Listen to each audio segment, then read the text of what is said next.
Yes, today was the big day. The A-level exam results came out. Remember last year, 2020, the crisis that almost broke down Gavin Williamson as Education Secretary because they had to use the officials and the bureaucrats to essentially edit the results and modify what grades kids were supposed to be getting because of all the lockdown measures and everything else. They couldn't do proper exams.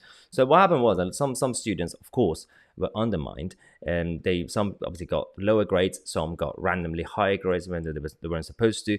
This year, in order to avoid backlash from parents and teachers and everybody on the streets, the government decided to essentially give this power to the bureaucratic bodies in charge of this to give to almost half the students who now receive the top grades, A's and A stars, even though a lot of them should not deserve it. Now, of course, a lot of you will be like, oh, be more compassionate. These are just kids. Well, these are the kids who are very, very on the border of becoming adults. And we've already seen what's happened to the former generation, the millennials, who are now, well, we now call them the so-called millennial adults. And I'm going to be discussing what the problem here is, because the stats you can see from we got from 2011 2012 onwards in terms of the A-level students gaining A grade or above. Now, of course, in 2020 it went up slightly because of the modification that we did, but this year it's gone up even more. And the problem here is that those students who spent the last few years of the secondary school education to work hard and, of course, put a lot of effort in, and they also had the talent academically, they haven't been undermined because a lot of their peers have also got the same results with little effort. And, of course, those who have now received the top grades, again, this is general stereotype, because there are, of course, a lot of kids who did work hard and they did deserve it.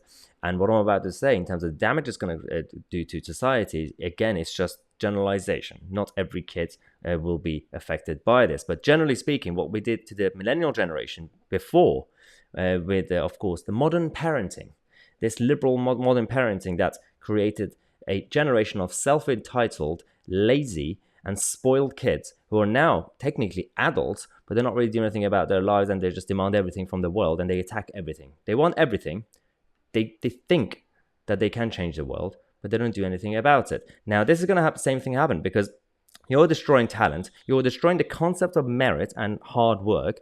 So there will be a lot of these kids who are now going to grow up and obviously go to university or get a job, who are now going to demand from their bosses, from their lecturers, and everybody else, the authority, to do better, because they deserve the best. There are no winners anymore. Well, there are no losers anymore. Everybody is a winner.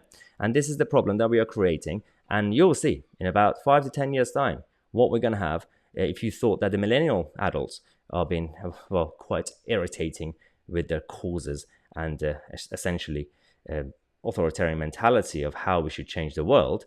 This could be the new danger. So we should be careful, and we should really speak out against what this is actually going to be doing to the next generation of kids who are now going to be also asking for better grades after all these lockdown measures.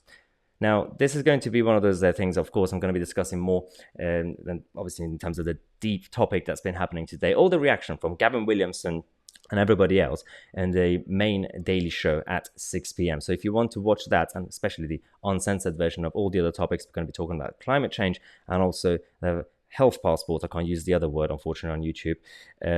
We're going to be talking about the passport in France and how the police in Paris are dealing with ordinary people who just want to go to coffee shops to get a cup of coffee.